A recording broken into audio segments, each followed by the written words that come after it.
అదే RTV app వార్తల్ని క్షణాల్లో చదివే అవకాశం ఉంటుంది. ఒక న్యూస్ పేపర్, ఒక టెలివిజన్ ఛానల్ మీ చేతుల్లో ఎప్పుడూ ఉంటాయి. సినీ నటులు, జనసేన నాయకులు పృథ్వీరాజ్ ఉన్నారు. సార్ నమస్తే. ముందుగా ఏంటి సార్, మీ పార్టీ నాయకుడు పవన్ కళ్యాణ్ గ్రామీణాభివృద్ధిపై ఎక్కువ ఫోకస్ పెట్టినట్టున్నారు, ఏంటి? గ్రామ స్వరాజ్యం మంచి ప్రశ్న అండి. ఇది గ్రామ స్వరాజ్యం పూజ్య బాపూజీ గారు ఆయన ఇచ్చిన ఆదర్శం, ఆయన ఇచ్చిన పిలుపు మేరకు గ్రామ స్వరాజ్యంలో రైతులు అలాగే మండల స్థాయిలో డెవలప్మెంట్లు ఎలా ఉంటాయి, రైతు యొక్క సాధక బాధకాలు ఏంటి, ఏ పంట మీద ఎలా వెళ్ళాలి, ఎలాంటి ఇక్కడ జరిగే ఉపద్రవాలు కానీ ఆకస్మిక వరదలు కానీ ఇటువంటి వీటి మీద ఏ జాగ్రత్తలు తీసుకోవాలి, వారికి నాలెడ్జ్ తీసుకురావటానికి, రైతుల్లో ఐకమత్యం తీసుకురావటానికి గ్రామ స్వరాజ్య సభలు అని చెప్పి ఆయన స్టార్ట్ చేయడం నిజంగా భారతదేశ చరిత్రలో ఒక అద్భుతమైన పరిణామం ఇది. సో ఇది ఇంకా అసలు ఉధృతం చేయాలండి. మేము కూడా సపరేట్గా ప్రభుత్వానికి సంబంధించి అలాగే గ్రామ స్వరాజ్యం గురించి చాలా ఇండివిజువల్గా యాడ్లు చేసి అవి సోషల్ మీడియాలో పెట్టాలి, ప్రజలందరికీ తెలియజేయాలి. ముఖ్యంగా గ్రామీణ ప్రాంతాల్లో ఉన్నటువంటి ఇప్పుడు ఈ గ్రామీణ ప్రాంతంలో మేము ఇక్కడ షూటింగ్ చేస్తున్నాం. ఎటు చూసిన పచ్చడి కొమ్మలు, కొబ్బరి చెట్లు ఇవన్నీ ఉన్నాయి. సో ఇంతటి వాతావరణం కలుషితం కాకూడదు, అద్భుతంగా ఉండాలి. గ్రామ స్వరాజ్యంలో ఆ రైతే రాజులా ఉండాలి, దళారీ వ్యవస్థ రూపుమాపాలి, ఇలాంటి దాని మీద ఆయన ముందుకెళ్తున్నారు. హ్యాట్సప్ టు పవన్ కళ్యాణ్ గారు అండి. మీరు కూడా ఈ జిల్లాకి చెందినవారే, పశ్చిమ గోదావరి జిల్లాకి చెందినవారే. అంటే ఈ జిల్లాకి సంబంధించి ఇంకా ఎటువంటి అభివృద్ధి ఉండాలని మీరు కోరుకుంటున్నారు? అద్భుతమైన అభివృద్ధి ఉండాలండి. ఎందుకంటే పశ్చిమ గోదావరి జిల్లా అలాగే తూర్పుగోదావరి జిల్లా రెండు ఈ కోనసీమ జిల్లాలు ఆతిథ్యానికి దీనికి మారుపేరు. కానీ ఇక్కడ బ్రహ్మాండంగా పంటలు పండించే రైతులు ఉన్నారు, అద్భుతమైన కొబ్బరి పరిశ్రమ ఉంది, ఇన్ని రకాలుగా డెవలప్మెంట్ ఉంది, న్యాచురల్ రిసోర్సెస్ ఉన్నాయి. కానీ రైతు మటుకు రైతులానే ఉన్నాడు. నాకు తెలిసి 2 ఎకరాలు ఉన్న రైతు ఇక్కడ బ్రహ్మాండంగా బతుకుతున్నాడు. అలాగే ఉన్నారు కొన్ని సంవత్సరాల నుంచి. వారిలో ఎదుగుదల లేదు. వారికి కావలసినటువంటి ఏదో జగన్మోహన్ రెడ్డి బటన్ నొక్కేశాడు, అది అయిపోయింది అన్నారు. కానీ ఏమీ లేదండి. మేము వచ్చినప్పుడు చూసినప్పుడు ఎలా ఉన్నాయో ఊర్లన్నీ అలాగే ఉన్నాయి. రోడ్లు లేవు. మెయిన్ పల్లెటూరు అని చెప్పి ఒక వారికి ఏంటంటే చిన్న చూపు చూడటం జరిగింది.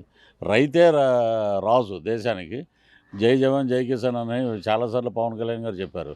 ఒకళ్ళు బార్డర్ దగ్గర ఉంటే మన మిలిటరీ వాళ్ళు బార్డర్ లోపల ఉండి మనల్ని ఆదుకుని మనకి పట్టెడు అన్నం పెట్టేది రైతే.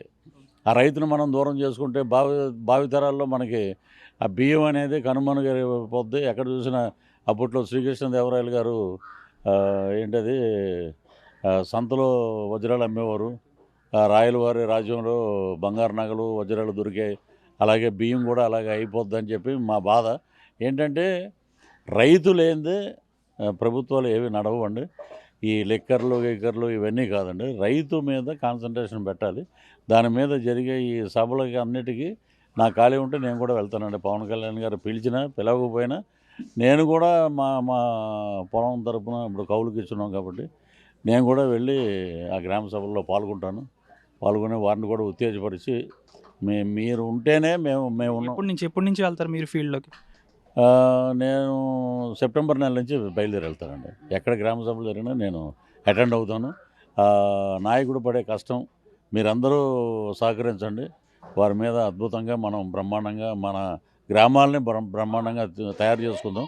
పూజ్య బాపూజీ గారు చూపించినటువంటి ఈ బాటని మనం ముందుకు తీసుకెళ్దామని చెప్పి చెప్తాను నేను. వైసీపీ కూడా పార్టీ పటిష్టతపై ఆలోచిస్తుంది. మాజీ సీఎం జగన్మోహన్ రెడ్డి కూడా ఇన్ఛార్జిని కూడా మారుస్తున్నారు. ఇన్ఛార్జిని మార్చి ఏం చేస్తారండి? అసలు ఇప్పుడు ఆ నెల్లూరు ఎంపీని తీసుకొచ్చి అనిల్ కుమార్ని తీసుకొచ్చి నరసరావుపేటలో పెట్టారు. నరసరావుపేట అనుకుంటా ఆయన పెట్టింది.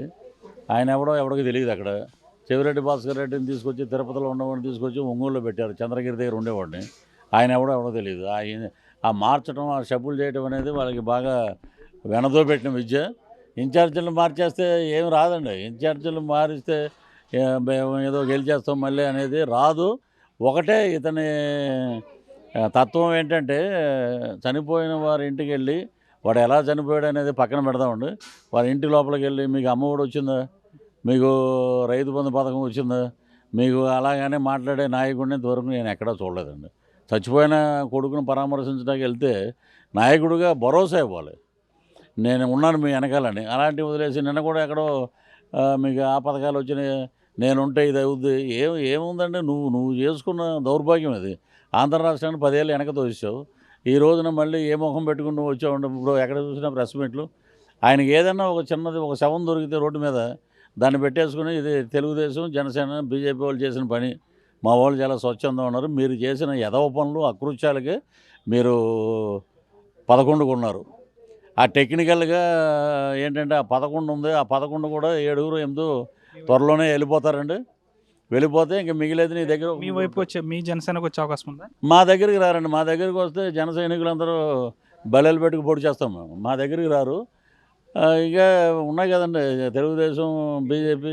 అయ్యా మీ బాంఛని కాలు మొక్కుతాం, మీరు పెట్టుకోండి, మీ గుమ్మానికి తోరణాలు అవుతాం, మీ గడపకి పసుపు రాస్తాం, ఇలాంటివి చెప్పుకొని మొత్తానికి చేరతారు.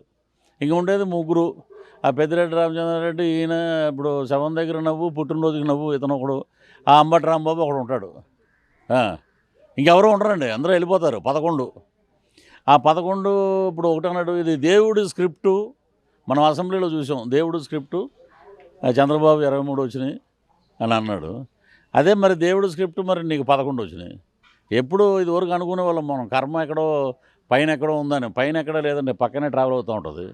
ఇది తెలుసుకోవాలి, ఎందుకు ఓడిపోయాం, దీని మీద విశ్లేషణ ఏంటి, ప్రజలు మనల్ని అన్నారు కాబట్టి దీని నుంచి మనం పాఠాలు నేర్చుకోవాలి. అది వదిలేశాడు. ఏదైనా ఎవడైనా ఒక 20 మంది బ్రహ్మాండంగా నవ్వుతుంటే రాష్ట్రపతి పరిపాలన పెట్టామంటాడు. ఇప్పుడు ఇక్కడ ఎంతమంది ఉన్నారు, షూటింగ్ వచ్చాం, ఈ ఊర్లో అందరూ కలకల్లాడుతున్నారంటే రాష్ట్రపతి పరిపాలన పెట్టాడంటే. అసలు వీళ్ళకి రాష్ట్రపతి పరిపాలన అంటే ఏంటి, దేశం మొత్తం సర్వనాశనం అయిపోయేటప్పుడు వస్తుంది అది.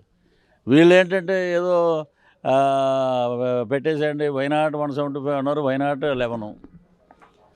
మీకు ఎంత డ్యామేజ్. రేపొద్దున ఇంకోటి కూడా అంటాడు, 11 మంది వచ్చి మా పవన్ కళ్యాణ్ గారు చెప్పారు, మీకు ప్రతిపక్ష హోదా లేకపోయినా మీరు వచ్చి కూర్చోండి, సమస్యల మీద మాట్లాడండి అని చెప్పి అటు చంద్రబాబు నాయుడు గారు, ఇటు పవన్ కళ్యాణ్ గారు మాట్లాడటం జరిగింది.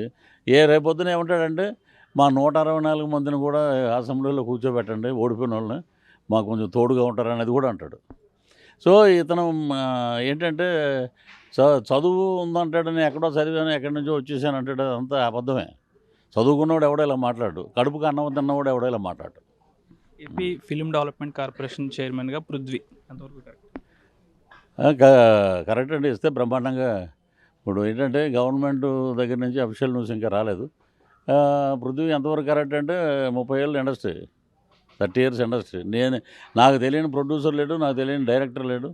అందరినీ కలుపుకుపోయి ఒక అద్భుతమైన ప్రణాళికలు, పెద్దల సలహాలు తీసుకుని ముందుకు వెళ్తామండి. ఇప్పుడు అక్కడ ఉన్నాడు రాజాకి ఫిలిం డెవలప్మెంట్ కార్పొరేషన్ ఇచ్చినప్పుడు పృథ్వీకి ఇవ్వడంలో తప్పు లేదండి. అతనికన్నా బ్రహ్మాండం చేస్తారు. మీ కూటమి ప్రభుత్వంలో సినీ రంగానికి ఎటువంటి ప్రోత్సాహం ఉంటుంది? అద్భుతంగా ఉంటుందండి. ఆల్రెడీ 100 ఎకరాలు స్టూడియోలకి కేటాయిస్తామని చెప్పారు. అద్భుతమైన వనరులు ఉంటాయి, చిన్న సినిమాని బతికిస్తారు. ఇప్పుడు తమిళనాడులో సినిమా లో కలెక్షన్స్ ఉన్నా ఏమున్నా ఒక 1 వీక్ థియేటర్లో నడవాలని చెప్పి ఒకటి పెట్టారు. ఇంకోటి కూడా రేపు ఎలా అంటే ఓటీటీ కూడా ఇమీడియట్గా రాకుండా దానికి కూడా టైం తీసుకుని చిన్న సినిమా బతకాలి, చిన్న నిర్మాతలు బతకాలి, అదే పాలసీ మీద ఉన్నారండి. మంచి రాయితీలు ఉంటాయి.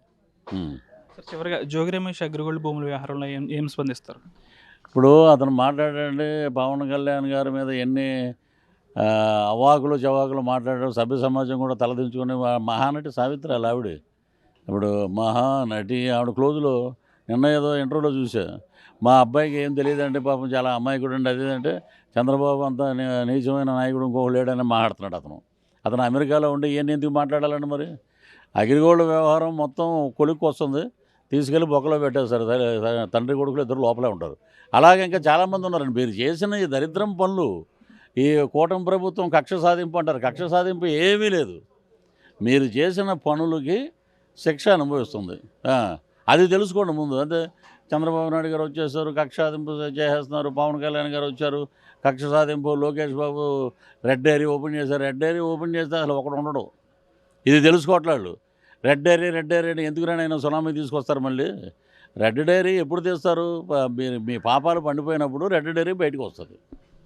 గ్రామ సభల్లో జనసేన నాయకులు పాల్గొంటున్నారు. ప్రతిష్టాత్మకంగా పవన్ కళ్యాణ్ చేపట్టారు కాబట్టి జనసేన నాయకులు మాత్రమే పాల్గొంటున్నారు, టీడీపీ నాయకులు, బీజేపీ నాయకులు పాల్గొనట్లేదు అని బయట పుకారు నడుస్తుంది. ఎంతవరకు కరెక్ట్? అంటే ఇప్పుడు మీకు చీలికేమని వచ్చేస్తుంది అంటారు ఇప్పుడే? అంటే ఆ చీలికంటూ ఏం రాదండి. ఎందుకంటే పవన్ కళ్యాణ్ గారు వచ్చారు, నాయకుడు జనసేన పార్టీ తరఫున డిప్యూటీ సీఎం అని చెప్పి నేను జనసేన నాయకులందరూ ప్రజలు గ్రామంలో ఉన్న రైతులు వీళ్ళందరూ వస్తున్నారు. అలాగే ఇప్పుడు ఏంటంటే నాకు తెలిసి ఏంటంటే మీరు అందరూ కరెక్టే, పుకారు లాంటిదని. పుకార్లు చాలా షికార్లు కొడుతున్నాయి. ఇప్పుడు మేము ఇక్కడే చేస్తున్నాం, ఈ చుట్టుపక్కల గ్రామ సభలు నిన్న కొత్తపేటలో చంద్రబాబు గారిది ఒకటి జరిగింది. గ్రామ సభలు అక్కడక్కడ తెలుగుదేశం నాయకులు, ఇప్పుడు చంద్రబాబు నాయుడు గారు వచ్చారు కాబట్టి మళ్ళీ అందరూ తెలుగుదేశం వాళ్ళందరూ అక్కడ వచ్చారు. సో నేను అనుకోవటం ఏంటంటే ఒక పవన్ కళ్యాణ్ గారు పెట్టిన గ్రామ సభలకి ఒక లోకేష్ బాబు, అక్కడ ఖాళీ ఉన్నప్పుడు సీఎం గారు, అలాగే ఇతరత్ర నాయకులు తెలుగుదేశంలో కూడా బీజేపీలో చాలామంది నాయకులు ఉన్నారు, వాళ్ళు కూడా దీంట్లో పాల్గొంటే రైతులు ఇంకా ఉత్సాహంతో ముందుకు వస్తారు, సభ విజయవంతం అవుతుంది. థ్యాంక్ యూ అండి. మరిన్ని వీడియోస్ కోసం ఛానల్ ని సబ్స్క్రైబ్ చేయండి, లేటెస్ట్ అప్డేట్స్ కోసం వాట్సాప్ ఛానల్ ని ఫాలో చేయండి అండ్ లింక్ డిస్క్రిప్షన్ లో ఉంది.